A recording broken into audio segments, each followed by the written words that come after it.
हनुमान् श्रीपदो वायुपुत्रो रुद्रो नघोजरः अमृत्यवीरवीरश्च ग्रामवासो जनाश्रयः धनदो निर्गुणः शूरो वीरो निधिपतिर्मुनिः पिङ्गाक्षो वरदो वाग्मी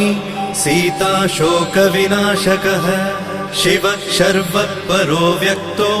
व्यक्तो धराधरः पिङ्गकेशः पिङ्गरोमा श्रुतिगम्यः सनातनः अनादिर्भगवान् देवो विश्वहेतुर्जनाश्रयः आरोग्यकर्ता विश्वेशो विश्वनाथो हरीश्वरः भर्गो रामो रामभक्तः कल्याणप्रकृतिस्थिरः विश्वम्भरो विश्वमूर्तिर्